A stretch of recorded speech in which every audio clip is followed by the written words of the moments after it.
What's up, y'all? Welcome back to the All Sports Considered show, the show where we basically talk about sports and confuse the hell out of you. As always, I'm your host, Dave, chilling here in my family room, next to my dog, petting her head. Life is good. Mega professional. To my left, I got the legend Juan. Hey. And to my right, I got an even bigger legend, Ethan. It's your boy Oak Tree in the house right now. What? Alright, and we're off in a pile of crap as usual. Hell yeah. Alright, getting into it. With today's show, we're talking about breakouts, breakout players, breakout seasons, players who hadn't been good and then are. Yep. Nice. Starting with basketball. Yeah, start with basketball. First guy I got, Terry Rozier. Okay. Scary Terry. Hey. So, nice. In the playoffs this year, he was solid, and then he hadn't really done much, and then Kyrie goes down with injury. He steps up. I don't know what his post-Kyrie injury stats are, but they were really good. Especially in that series against the Bucks, in like game 1, I think, when he hit that step back on just dropped Chris Middleton. Oh yeah, that was with great. like 0.6 seconds left. Yeah, he went from 5 points in the playoffs, points per game, to 16.5 points. Yeah, So he killed it. Yeah, Shredded. It's going to be interesting this year to watch Boston. How to deal with having that many good players. So I know. Your logical starters are Kyrie, Jaylen Brown, Jason Tatum, Gordon Hayward, and Al Horford. Yeah, and then if you look at the preseason, Gordon Hayward hasn't looked good playing that hybrid stretch 4 they've got him playing. And they got hit with the Mets bug. Do you move? Still good, right? Do you move Tatum to the bench? Do you move Brown to the bench? Do you start Baines? Do you start Marcus Smart? Do you start Terry Rozier? Do you start Marcus Morris? Who the heck do you start? They got 9 guys who would be starters on pretty much any team, and that's why they're so good. Right. I got another Celtics guy, Jaylen Brown. His rookie year, there were a lot of doubters.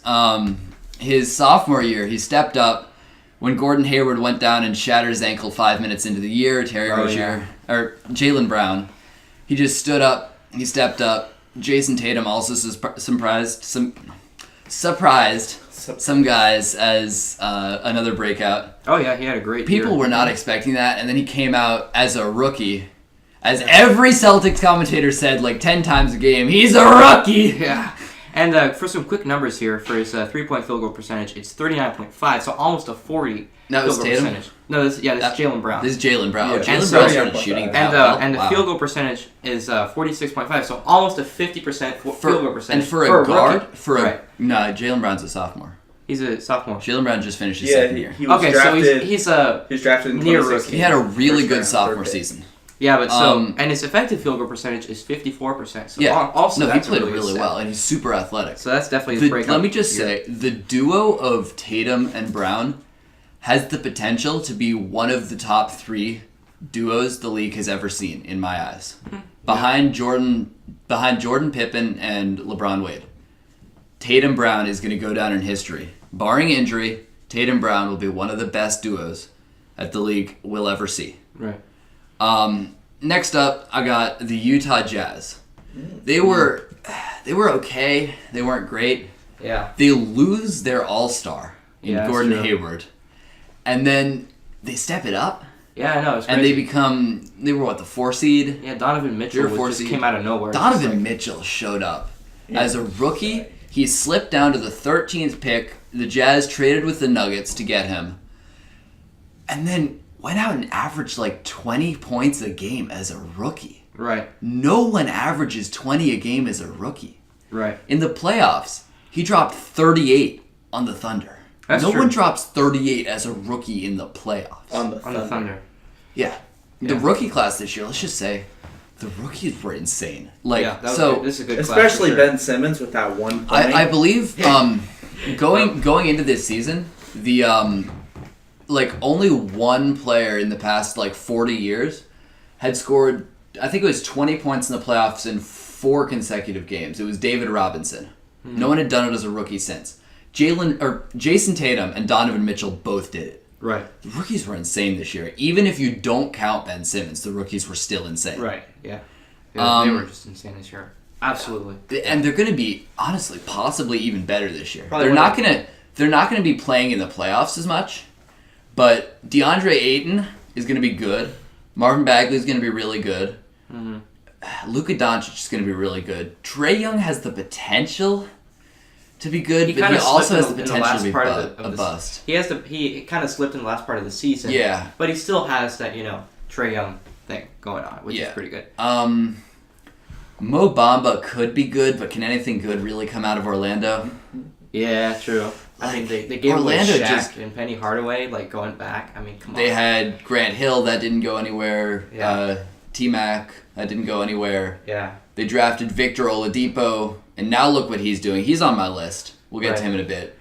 But they screwed that up. They screwed up Aaron Gordon. They screwed up every single player that they drafted. Aaron Gordon came with a few nice dunk contests. Yeah. Oh no. Okay. We will not see in the next 5 or 10 years any dunk contest as good as the Levine and Aaron Gordon dunks. I watched that over and over. I am a Wolves fan, and I go back and watch those, even though we no longer have Zach LaVine. Yeah. Honestly, okay. I just got to rant for a bit. So we had Zach LaVine. Yeah. And the sixth or seventh pick. Okay? So we flipped that for Jimmy Butler, who now wants out. And the only other thing we got in that deal is Justin Patton, who hasn't played. He played one game. Hooray, Timberwolves. He had a broken foot or something and sat out most of the year, came back, played one game with us, broke his foot again this summer. So he's not doing anything. Jimmy Butler wants a trade.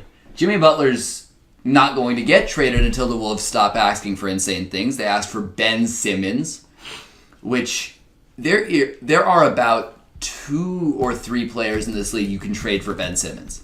Giannis, Anthony Davis. Maybe Harden. LeBron. Not Harden. Harden's too old. LeBron's too old. Maybe KD. That's it. Yeah. That's really, honestly, the only players I would trade for Simmons are Giannis and AD. I mean, when you look at a guy with a 54.5 field goal percentage, I mean, come on. Simmons? Yeah, Simmons. Okay, no. Let's scratch the field goal percentage. He's not a scorer. He can score, but he is not a scorer. He shot 0% from 3-point range. That's true. So that field goal percentage is inflated. Yeah. But it's the passing. He's a 6'10" point guard, and he's got almost the best vision in the league already. 8.2 assists is okay, yeah. 8.2 assists as a rookie is good. really good. Yeah, that's really good, yeah. He is going to be, in a few years, top 5 player in the league. Well, definitely. The Sixers are on their way up. They were a breakout team this year. They had been in the process of tanking. And then, all of a sudden, Joel Embiid gets a full season. Ben Simmons comes back from injury. J.J. Redick steps it up. Covington steps it up. Saric steps it up. Even without Fultz, bam, they were 50 wins. And went fairly deep in the playoffs. Right. They are going to be really good. Trust process, I guess. I hate the Sixers. I hate Sixers fans. But they're going to be really good. Philadelphia fans overall aren't good. They are not. I don't know, the Phillies fans that I met are pretty good. Eagles fans, Eagles the Phillies fans are okay. Eagles fans are pretty nice, but they're not bad. They're not good. They're not. Nova fans tend to be in your face. So Flyers for YouTube who don't know it. Oh, the Philadelphia hockey team. Are they the ones who just got that new creepy ass? Didn't they always say Crosby sucks, and then? Well, it's not just that. They're some of the rudest They will throw, you know how Mariners fans will throw beer cans at people. These people will throw popcorn. We had one guy who threw a squid at someone. A squid? Hold up. How the hell did he get a squid into a hockey stadium and then throw it at someone? There was this guy, a teenager, he was in the news a few months ago. He brought in, it was either a squid or a crab inside his pants, and he threw it onto the Capitals ice. Okay, I think that goes beyond just being a rude fan. I think that guy has some issues mentally. Moving on. Yeah, all right, next. Anthony Davis, Drew Holiday, and the Pelicans. Davis, yes, he had been good. Yeah. Boogie Cousins screws up his Achilles, and Anthony Davis goes out the rest of the season averaging 30 and 15. True. I got him for MVP this year. I had Giannis, now I got AD. Because he's just going to go out. My prediction for his season this year, and this is going to sound insane, 33 and 15. Oh. That sounds insane. That's a little bit too But much. that is my prediction. Because he's going to be super good. And the Pelicans, their second best player is Drew Holiday. Good as he is, he's not like ball dominant. Yeah, but he's a very good defender, though. He's a lockdown really defender. good. But he's not ball dominant, which means Anthony Davis is going to get every shot he wants. He's going to get all the rebounds, and then he's just gonna slaughter the league. Even for a big man like him, like a center power forward, he still had a pretty decent field goal 3 percentage. Yeah, no, it was like 34, 35, which is like just pretty good. Which is pretty good for a center. Yeah, so he just really the Pelicans hadn't been doing anything, and then DeMarcus Cousins goes down and they get better. That's true. Yeah. And they shattered the Blazers in the playoffs. Yeah. Being a Blazers fan, I can prove that. Yeah. Yep. And they're going to be good. They're not going to be great unless they get another really good young wing. They need a couple wings. If they can get those, they could be contending with the Warriors. Oh yeah. I'm still kind of sad that the Boogie Cousins and Anthony Davis duo never really worked out. Yeah, I don't know if anybody can contend with the Warriors right now. I mean, to be honest, the Warriors are just kind of overpowered. Here's what could happen. Best case scenario for us who hate the Warriors is they have too much talent or they get apathetic. Too much talent, and then they hit only one ball for all those five players. One ball for 5 All-Stars really doesn't work. Yeah, if they choose to be like that, it'd be like... So we'll see. If they choose to be like Virginia in the March Madness, and be like, oh, we're too good, against, UMBC. Yeah, they were just thinking... Virginia was thinking ahead. Yeah. And then they didn't work out. They didn't even, look at the game they were faced and look at the next game, right? I feel like if the NBA Finals if the Warriors make it, which I'm saying is a 99.9% chance that they're going to make it. Well, if they don't, it's like... If they don't, if the Warriors don't that would be awesome. That would actually make a fun NBA Finals. Yeah, it won't happen. Yeah. Okay, other breakouts. Victor Oladipo. Yeah. Mm-hmm. Everyone knows this. He was most improved this year. He had been... So, he gets drafted by Orlando. He goes through 4 coaches in 3 years, I think. Yeah. So never has consistent coaching, never really has a consistent role. He was sometimes starting, he was sometimes coming off the bench. He wasn't getting a consistent amount of shots. He wasn't getting the same amount of touches on a game-to-game basis. There's no consistency. Right. He gets traded to OKC during the season after KD had just left, and it's Russell Westbrook's give me the ball and get out of my way season. Mm-hmm. Right. You could argue that's every season for him, but it was the season he goes out and he averages his first triple-double and... Has his stats, really. By the way, if you didn't know, he averaged a triple-double this season. Yeah. But no one cared. Yeah. And which is why he shouldn't have won MVP that year. Triple-double and all, great, but James Harden deserved it more. And Kawhi Leonard, in my eyes, was the MVP that year. No, James Harden was better. I had Kawhi that year, but that was just me. Was that are you talking about the Russell Westbrook year? Yeah, or this? I'm talking about... No, I'm talking about Kawhi Leonard this year. He played 9 games. Yeah. Against the Zaza. Raptors are a breakout candidate. Yeah. They actually... You could say they broke out this year. They had a franchise record 59 wins, but... If you don't do anything in the playoffs, then what's the point? What would you break out from? Yeah, really. You had more wins and you still lost to LeBron. Right. In the second round in 4 games. Yeah, exactly. The Raptors knew that and they blew up their team. And they had to blow up their team. So they went out and they flipped DeMar for Kawhi Leonard and Danny Green. Right. Okay. So over the course of another breakout. Over the course of his career, really, not so much this year, but Giannis. He came in the league. He was very raw talent. I think he averaged 8 points a game his rookie year. Mm-hmm. And then it jumped up to 16, and then 20, and then 24, and then this year it was 29. And he is my dark horse for MVP this year. Mm-hmm. The question is, if the 3-point shots can start falling, at about 34 or higher %. If that happens, over his career, he could end up being the best player the league has ever seen. Right. If he can't pull that off, he'll still be really good. Right. An MVP or two, he could be he'll be first team All NBA for most of his career. Right. but I don't know what his ceiling is if he can't get that 3-point shot in this league where every year the league takes more threes and advanced analytics are telling us that if you're not taking a 3 and you're not shooting at the rim, then you're not shooting at all. Yeah, that's true. Yeah. All right. And last player I got on my list is Andre Drummond. This year, he stepped it up. He's led the league in rebounding, 16 a game. He went from like 1 assist a game to like 4 or 5. The Pistons still didn't do much, but they now are looking like a team that could do something. They got Blake Griffin. My man's Luke Kennard. You might not think he's ever going to do anything. I might not think he's ever going to do anything, but he could. Right. So Andre Drummond steps up, gets all those assists. I mean, he got a lot of rebounds too. Rebounds. Led the league. 16 rebounds. 16 rebounds a game is a lot. More than in rebounds. He was a good rebounder already. Now he's a great rebounder. Yeah.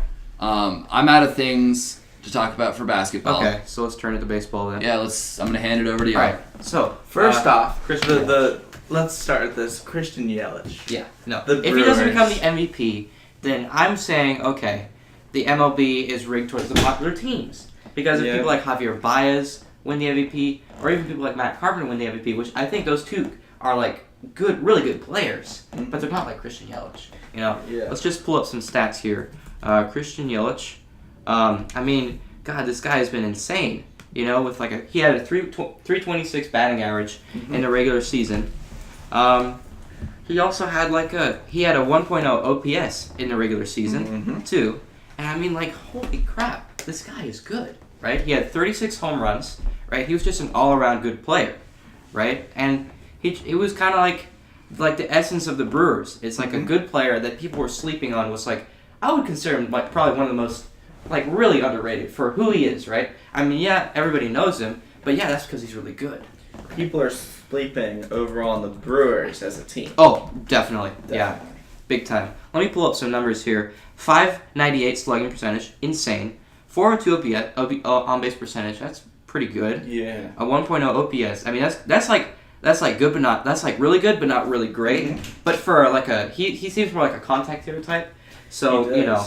But right now in the postseason, he is not so hot. Yeah, no. He's batting 167, though, again, 167, is that 1 or 2 for 12? He does have a homer, so I guess that's what that's you true. Say. Yeah. Well, it's kind of interesting because even their top guy, Christian Yelich, not doing well, the Brewers still swept. They're on a 12-game winning streak. That kind of just, represents how strong the Brewers are. You know, they have guys like Mike Moustakas, Lorenzo Cain, Christian Yelich, Travis Shaw. Yeah. And Ryan Braun is their 5th guy, and he's still Ryan Braun, the 2011 MVP, right?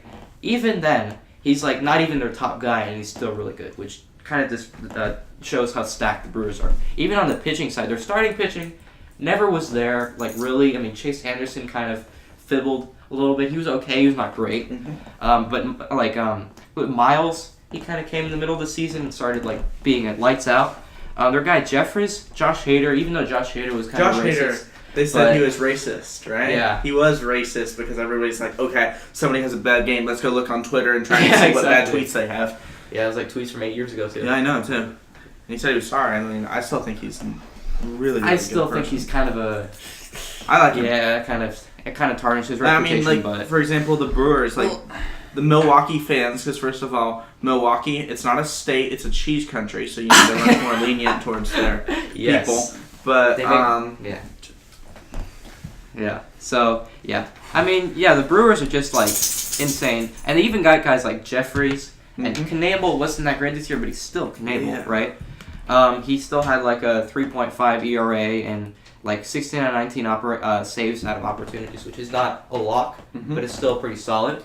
But I just want to point out Hader, who people are hating on Hader, but right now in the postseason he's pitched 5.1 innings, still hasn't given up a run, 8 strikeouts, no walks, is insane. Okay, yeah, I can't call. Just a sec. All right, yeah, keep going.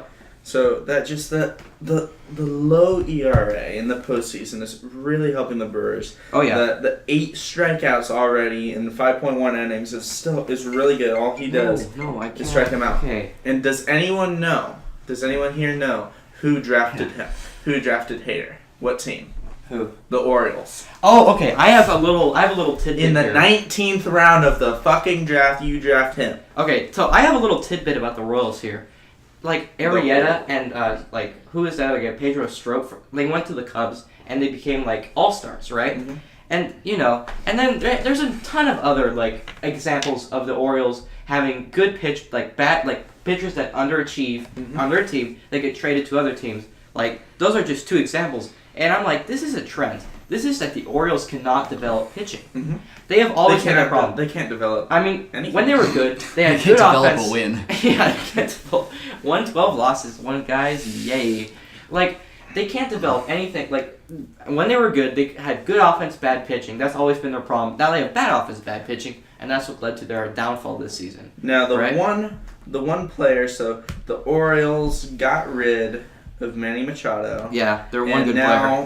player. They're like dying now. They're just like usually when teams tank, it's like okay, at least next season will be better. I really cannot say that about the Orioles. They're just in a really bad spot right now. And Machado, as much as I despise him, I hate him. I think he's a thug. I'm telling the world right now. I just don't like him. Yeah.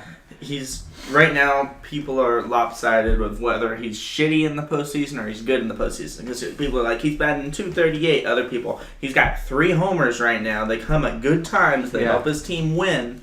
That's kind of how baseball is moving nowadays. It's like lower batting averages, higher home run rates. It's like, you can get a guy who bats 220, 200 strikeouts, but he hits 20 home runs, and it's like what? It's kind of like the batting average is kind of fading away for stats like the OPS and the slugging percentage and the homers. Yep. So it's kind of interesting a more progression of, baseball. I just want to say this a general trend. Right now, just because I'm sitting here and I'm wondering what's going to happen with the Astros right now.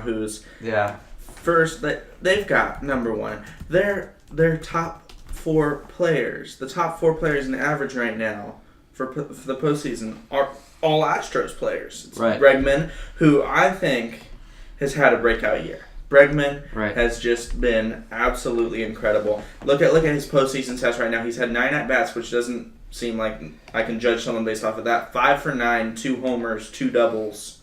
Insane. Then again, they didn't sweep the Indians, so it wasn't that many games to play, Yeah. They had 3 games, right? 3 games. They beat them all.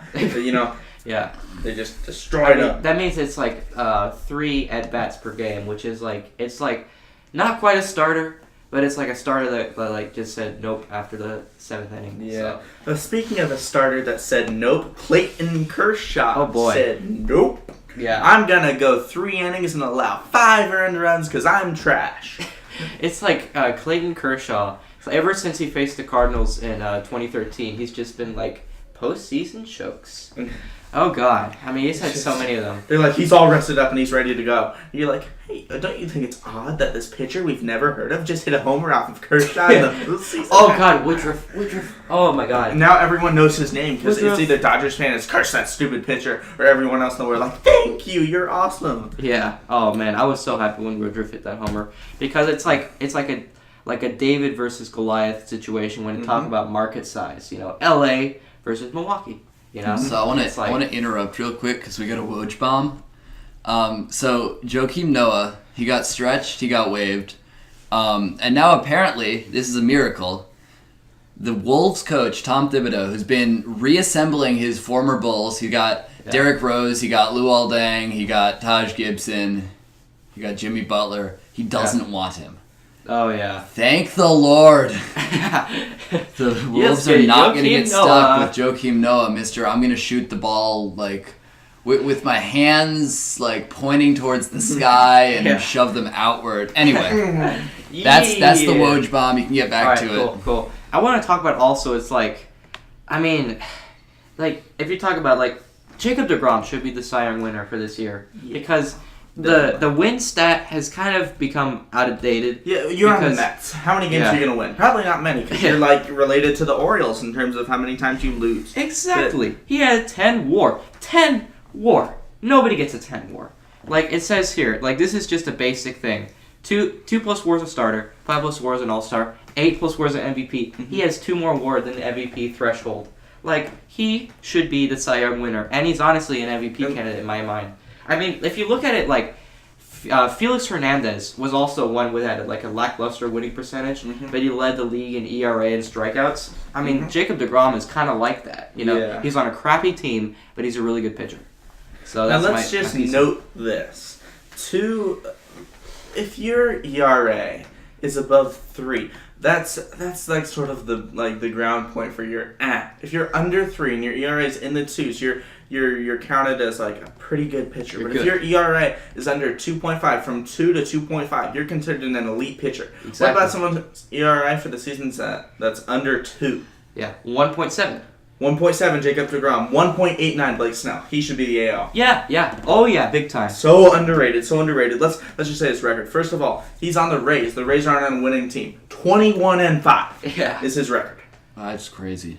21-5. Actually, no, the Rays were like 14 games above 500. They were just 14. In the AL. They were just in the AL. Like, right? If the Red Sox had a shitty year, the Yankees would still be up there. The Yankees would still have a chance. If they were in the AL Central, the Rays would have probably won the AL Central. Yeah, I know. It's just a bunch of trash teams there. Yeah, that's the problem. Like, another one is, Javier Baez, like, he was good in the first start of the year, but he kind of slipped a little bit. I mean, I'm not going to write him off completely because he's a Cub. I mean, he had really good stats this year. 881 OPS. I mean, that's pretty good. He had a good, solid, like a really good first half and a solid second half. But I don't think he's going to become the MVP when you have Christian Yelich in there.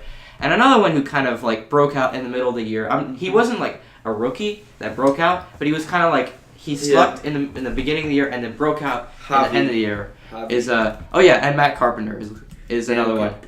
Carp boy. So how do you like salsa? What about salsa? Like the food, or are you talking about the player? How do you like salsa? It's just how I start off. Like, I just want to, like, in the first start of the year, I remember I was like, God, this guy sucks. He was batting 150 with like a 323 OPS. I was like, okay, Carpenter's done. Because his batting average over the years has gotten increasingly worse because he was trying to get more home runs. But in the middle of the year, he was just like, okay, I'm going to stop this. And he started just, like, mashing the ball with an 897 OPS. That doesn't seem like amazing, but if you like factor in that he sucked at the first part of the year, it was like, okay, this guy's really good. Like, he didn't show up in September that much, but during a time when the Cardinals, it's like he followed the trajectory of the Cardinals winning. It's like August, he was insane. The beginning of June, he was insane. In September, he was solid, just like the Cardinals, solid, but then didn't show up. We got swept by the Brewers to end the season, so that's cool. Way to end the season. I just want to say this one thing because I found it stupid that people were hyping up Jose Ramirez and saying, "Oh yeah, he's gonna be the MVP." Oh yeah, I just like to say he got to the postseason. 0 for 11. Oh God, he didn't even get a hit in the postseason. He got a sac fly for 1 RBI. That was his postseason. 0 for 11. God, which is not good at all. I mean, he did have a 7.9 WAR in the regular season. He was good, but just like the Indians, he didn't show up in the postseason, and neither did the Rockies show up in the postseason. I mean, they got 2 runs over 3 games. 2 runs over 3 games with a stacked hitting core like Charlie Blackmon, Trevor Story, and Nolan Arenado. 2 runs over 3 games, guys. 2 runs over 3 games is a lot. I don't know what you're talking about. Yeah. 2 runs over 3 games. Yeah. That's more than my baseball teams used to score. Hey. I used to play on the worst baseball teams. Oh, nice. And I was like, hey. How about the Red Sox? 26 runs over 4 games. 16-1. How about 26 runs over 1 game? Yeah, it's never gonna happen. Oh, it's happened. I know it's happened, but I'm never gonna happen now. 16-1 against the Yankees. I don't care. See, now if we lose the World Series, all these Yankees fans are going to be like, "Oh, we got 27. You lost 16-1. Shut up." I saw this thing that was like dead at 27. It showed all these celebrities dead at 27, and then it showed the Yankees. Yeah. And I was like, pretty much. If you're thinking about the new, it's a new era of baseball. Yankees, time for you to step down. Red Sox have stepped up. So have the Cardinals. I think the Cardinals were always the Cardinals were always like consistent. Yeah. Now the Yankees from.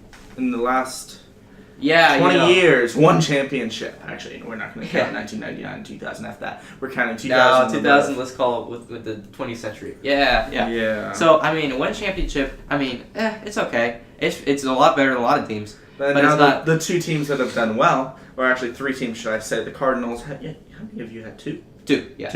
Now, the breakout team in this era, the Giants, who are now shit because Madison Bumgarner, their best pitcher. I don't know if you've heard about this. He had a dirt bike incident. He was riding his dirt bike and he got hurt, so he couldn't pitch. Yeah, and then I think honestly, Bochy has one more year. I'm gonna say it outright. He has one more year because he's led the Giants to 2 lackluster seasons, even though the Giants have the highest payroll in the league. Yeah. You know? Well, now the highest payroll in the league goes to the Phillies. Really? The Phillies. And they're going to go. Oh, yeah, that's right. They're going to try and get Machado. And they're going to try and get Harper. Yeah. Now, Harper's going to try and get as much money as he can because his agent, I don't know his name because I don't keep track of this. Yeah. Do you know his agent's name? No idea. No. His agent is the one who got A-Rod that $300 million deal.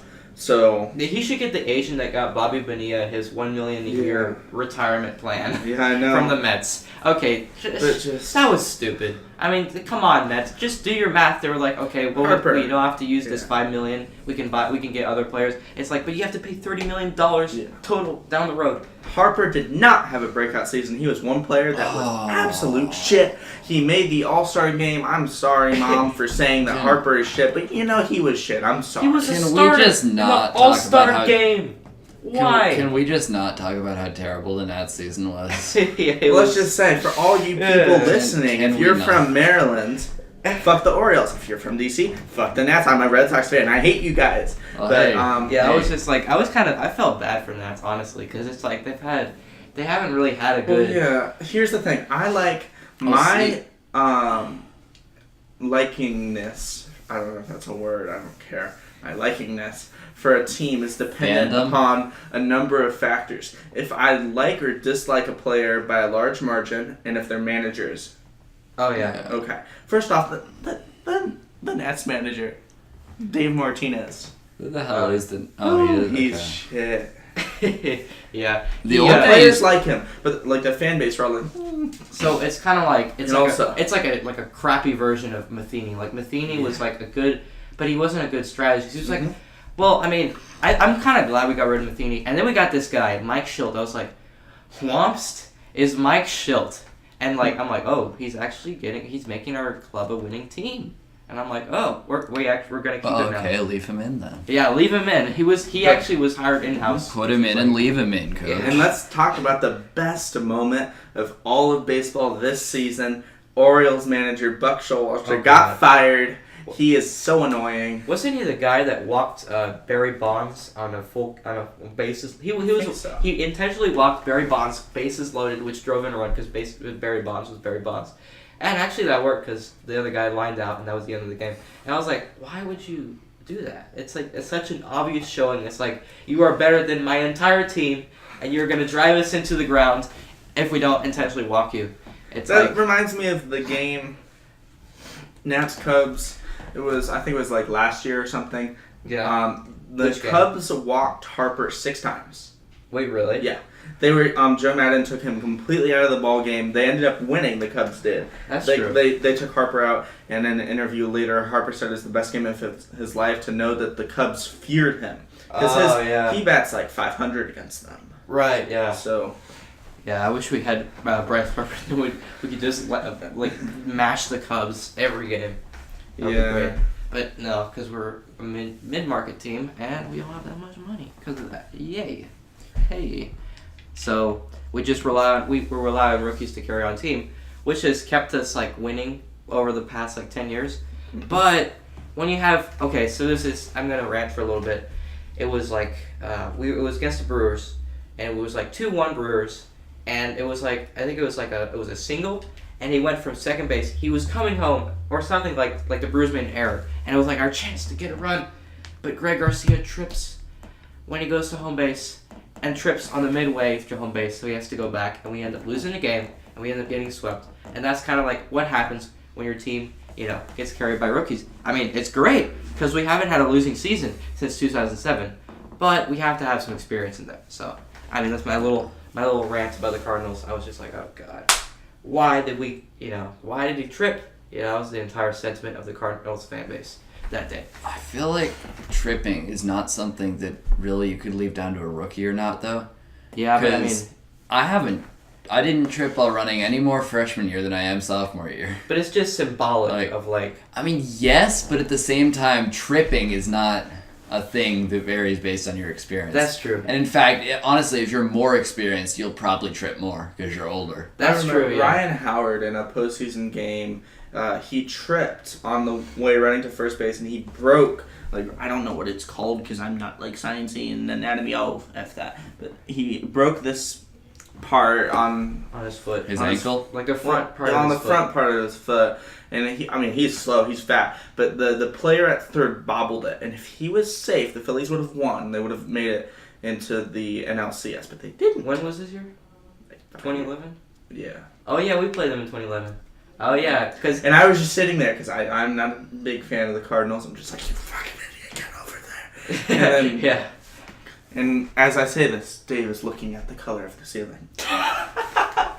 I'm paying zero attention. Completely immune. I don't know. I gotta talk about the 2011 Game 5 of the NLDS. That was a great game because it was between Chris Carpenter, not Matt Carpenter, Chris Carpenter, who was a really good pitcher, and Roy Halladay, who's probably gonna be in the Hall of Fame, or at least the Phillies Hall of Fame. I don't know if he's gonna be in the Hall of Fame, but he's really good. That's my point.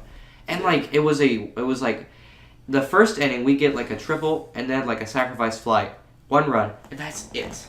And there's 2 complete games. Both pitchers throw a complete game, but we end up winning because we got that first run. I was like, wow, this is an amazing game. A total pitcher's duel. That's my favorite kind of game. Because usually pitchers get absolutely whacked. 4 runs, 4 to 5 or something like that. But when you can see a pitcher's really showing their stuff and really being good, it's great. And one real quick thing about Roy Halladay, I pray for him and all, because pray for his family, because he died in a plane crash, and we went to the Toronto Blue Jays opening night, and they did the whole ceremony for him, and we saw that, and it was a really, really cool moment because they brought his family out, and you could see his kids there, and it was just really powerful moment. Yeah, but I think we should stop doing baseball because we've been ranting about this for 5 times the time that basketball has been going. But no, actually, it was about the same. Really? Yeah. Okay, so football time. Baker Mayfield. Let's talk about the Cleveland Browns. Oh yeah. Okay. All right. First off, let me just say this right now. Okay. I am a Browns fan, and therefore, watching the Browns win is amazing. It's I'm not a Browns fan, but I'm a Baker Mayfield fan because of his, team, the Sooners, and I'm a Sooners fan. So, Baker Mayfield. A couple weeks ago, on Thursday Night Football, the Browns managed their first win in, I think, 500 or 600 days. Yep. Yeah, that's about right. After Tyrod Taylor went down with injury and Baker Mayfield finally got in the game. With a concussion. Yeah, that's what it was ruled at the end of the game. That was a great game. Tyrod Taylor's going to go down in Cleveland history books. Yeah. Just for getting hurt. It's like the guy who was playing in front of Tom Brady all those years ago needs to be in the Patriots Hall of Fame because he got hurt. Tom Brady needs to build a shrine of him outside his mansion. Yeah. Be this is the guy that allowed me to play. The Browns won. The Browns won a game. And then the Browns won another game.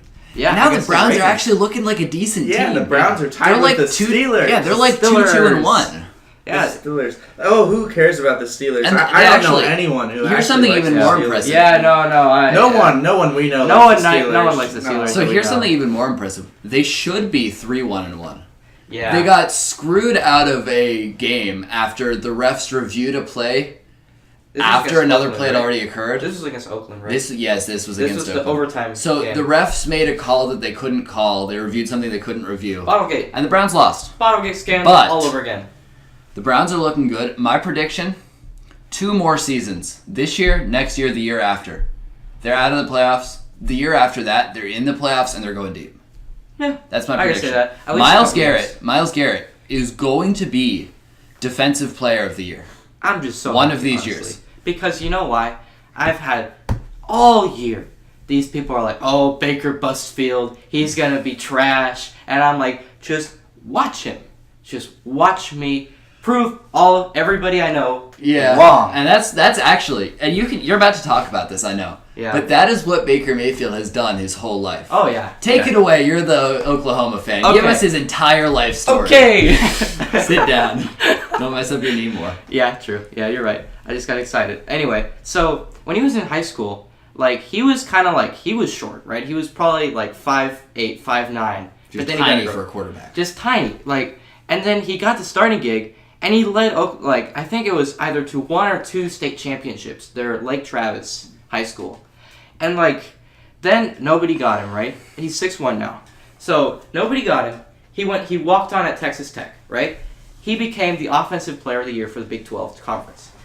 He still was, like, for some reason, they, like, snubbed him and got another starting quarterback. And so he just kind of just showed up at Oklahoma tryouts. He didn't even, like, talk to the coach. Talk to Bob Stoops. He was just like, hey, I'm here now. And Bob Stoops was like, okay. Fair. Okay. We'll take you. Okay. And then, like, so that means he's a 2-time walk-on, right? And, like, he goes on to become the starting QB at Baker Mayfield. At Baker Mayfield. Oh, God. Oh, God. At what now? At the Sooners team, right? And so, like, at Oklahoma, that's what I meant to say. There we go. Took a while. Adrenaline here.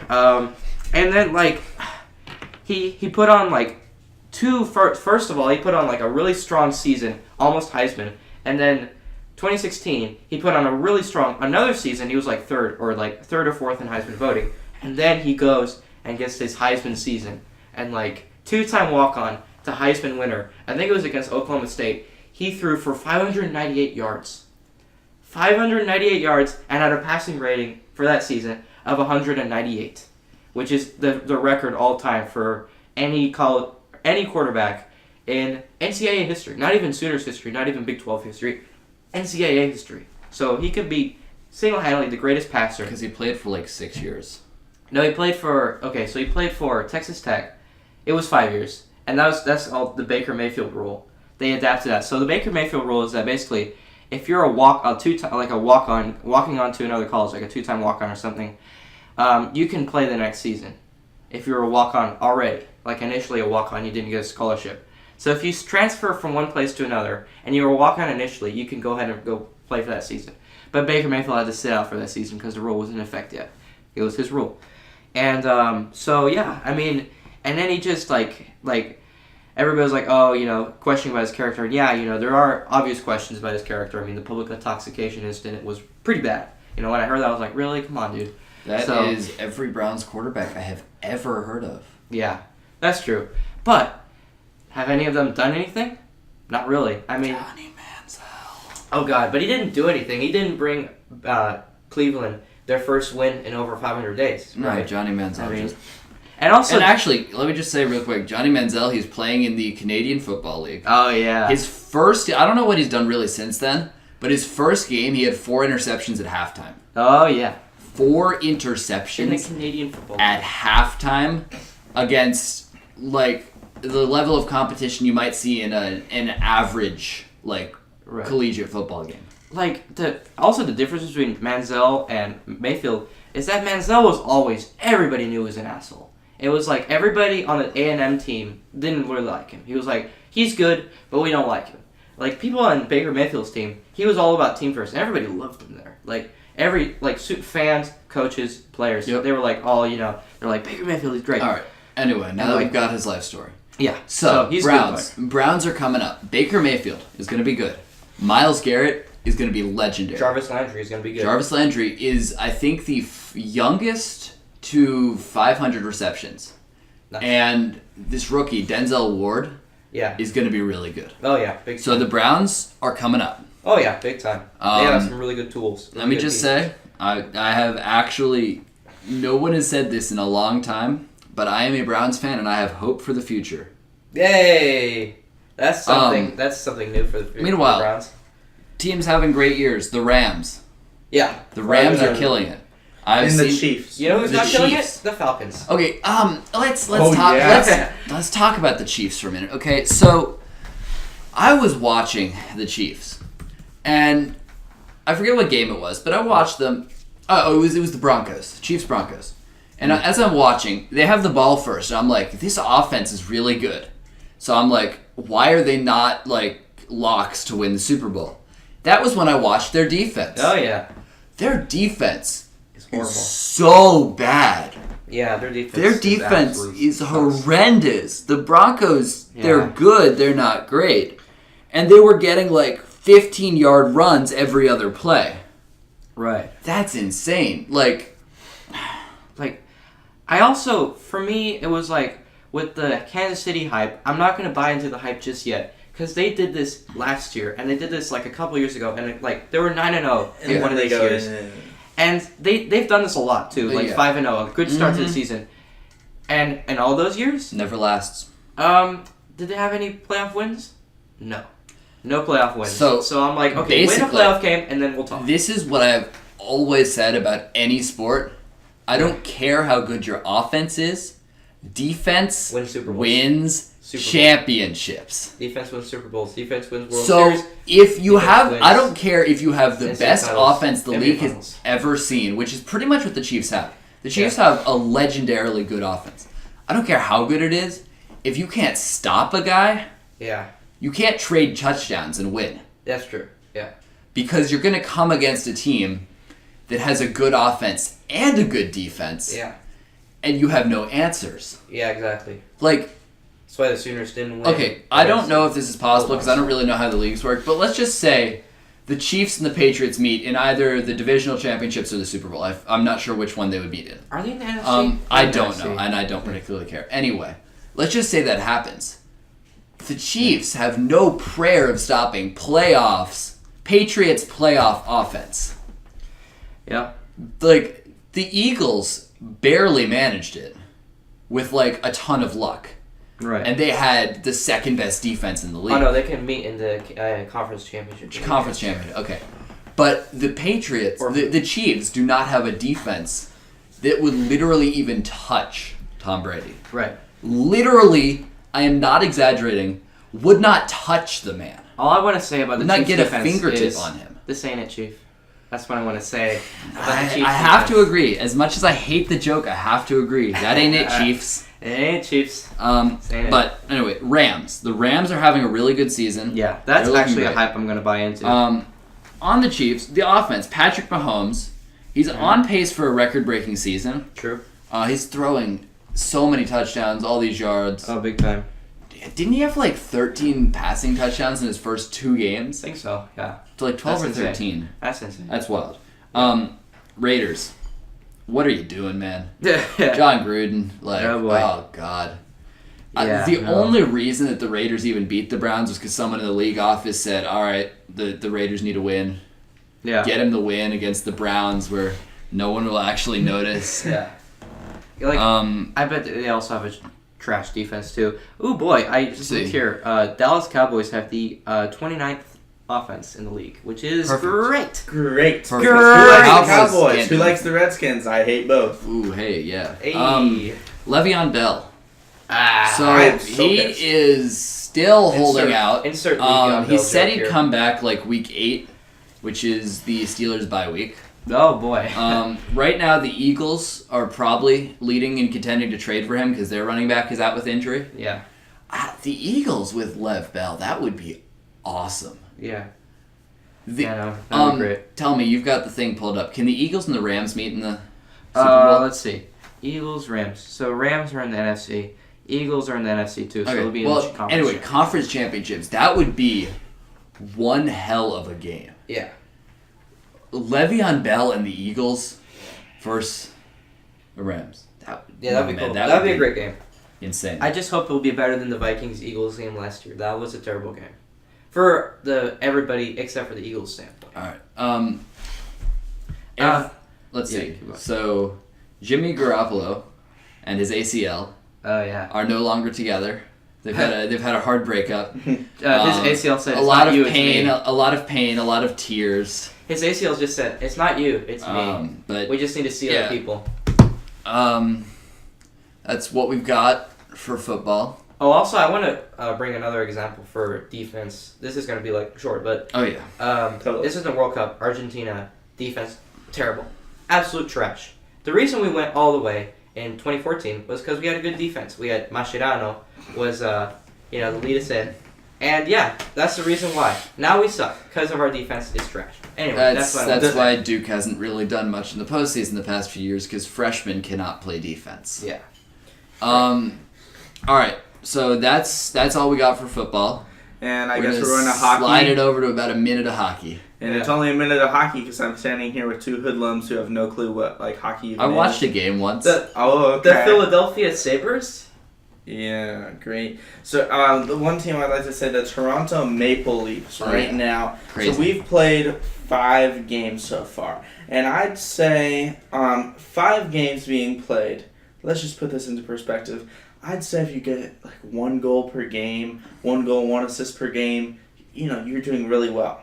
Austin Matthews right now has 9 goals in 5 games.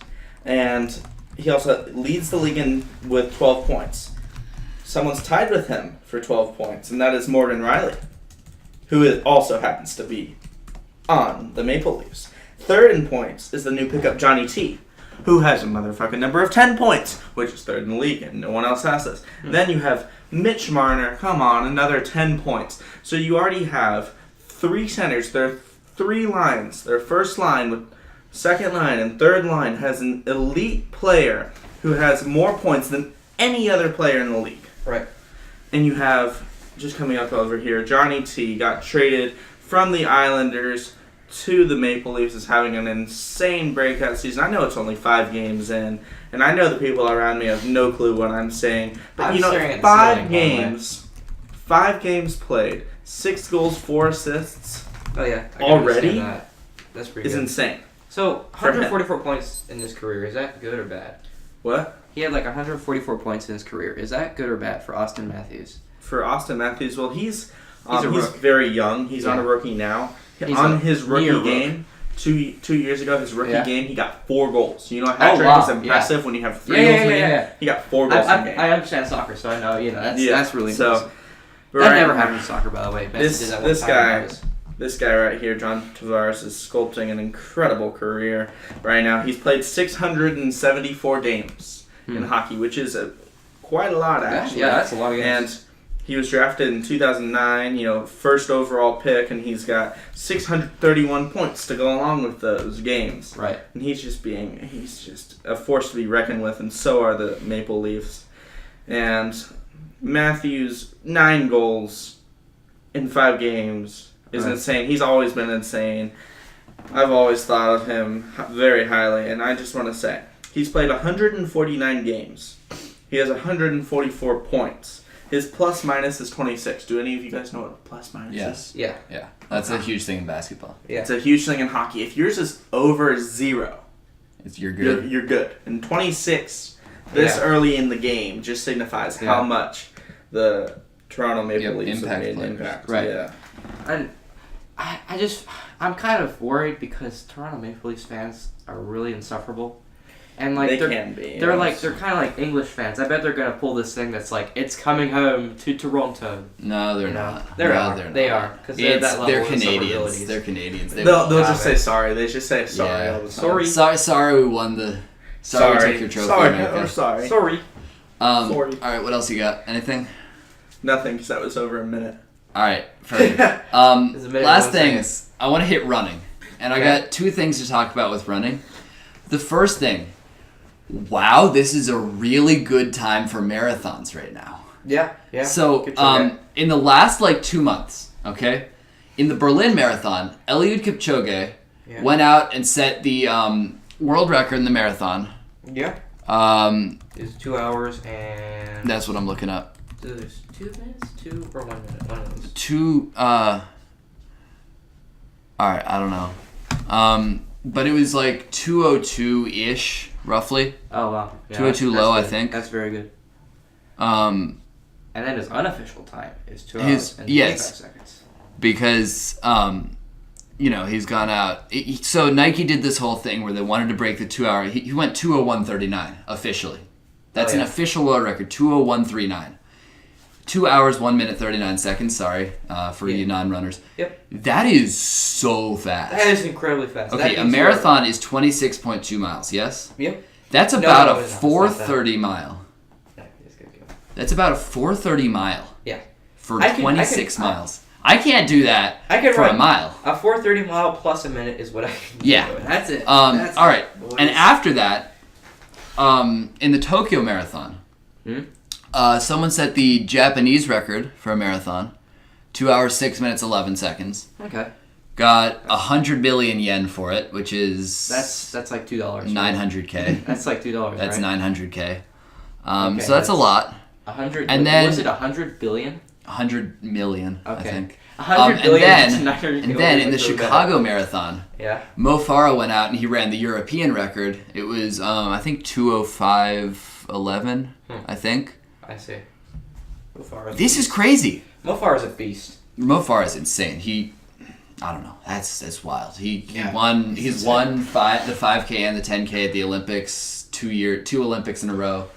Does he have the record for the no time 5K? in stopping? I don't think so. I don't think it's he has somebody records. else. It's somebody else now. It's somebody recent. Look, John was looking up his boy Johnny T because he's got no clue who he is. Anyway, so this is insane. Marathon world records do not come by quickly. Why are there being so many records set right now? Kipchoge is going to be the first under 2, and it's going to happen within the next 3 years.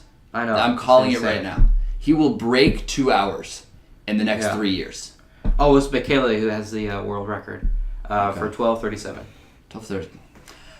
Yeah, That's okay. That's insane. I know most people can't go under double that. Yeah. If you guys don't know how fast that is, so a 5K is 3.1 miles, and 12 minutes and 37 seconds on that. Running a 4-minute mile. Yeah. Yeah, it's about a 4-minute mile. Yeah. Almost exactly. 4-minute flat. Yeah, because there's the 0.1. Yeah. Okay. The other thing I want to talk about, in college, pre-nationals are happening as we speak. As we speak. So they've had 2 men's races finish right now. Manhattan's happening as we speak. Yeah, that's just high school. No one cares. Real quick. So in one of the 2 they do 8Ks, and one of the 2 that's happened right now, BYU, not only did they win, they scored 29 points. Okay. That is so low. Okay, so... for cross... Basically... Is this the cross-country rating? Yes. Oh, okay. Cross-country really scoring. So basically, insane. it's just you add up what places your guys got, and then only a certain number can displace the people beneath them. Anyway. So if you have a first place... If you're first place, first you place get is 1 point. You want to have the lowest score, okay? Second place is 2 points, and then it goes from there. There are 35 teams here. Yeah. 29 points. That is insane. Okay, so in high school, a lot of teams in meets with 3 teams do not get 29. No, yeah. 10 teams, it's almost impossible to get 29. They have 35 teams here. Yeah. They went 1-4-5-7-12. Means they were this close to sweeping the meet. 1-4-5-7-12. That's super fast. That's like Washington did really well. Syracuse did really well. UCLA and Notre Dame to round out the top 5 in that one. In the other race, Northern Arizona, Stanford, Colorado, Oregon, of course, and Wyoming. Yeah. So that's a lot of speed. Yep. Really good race. Good things to see. Yeah. I don't know enough about collegiate running to know who's going to be good. Yeah. But dang, BYU, that's insane. Yeah. 29. You guys don't understand how insane that is. No, I understand. That's in other sports. Let me consider the equivalents in other sports. That's roughly scoring 175 points in basketball. Yeah. Like 65 or 70 in the NFL. That's like beating a team 7-1 in soccer. 12 or 13 goals in hockey or soccer. 7-1 That's in insane. Soccer, Germany, that is Brazil. A score that never happens. Yeah. Thanks for tuning in to the All Sports Considered podcast. I know you're not still listening. Yeah. We're not still listening. No, we're not paying attention. Yeah. Even our parents and family members. Make sure you rate us. Continue to listen to us. Tell everyone you know about us. Yeah. Put us in their ears and make them listen to us. Hell yeah! Just because jam the headphones in their ears. Yes, just anything you can, please do. Yeah. Thank you so much. All of our 1 or 2 loyal listeners. Yes. We love you. Who are they? I don't know. All right, Taiki, if you're watching this, thank you. Taiki, we love you. Taiki, we love you, man. All right, Awesome. Thanks, and we'll see you the next time. Peace. See ya, Cheeseheads. See ya.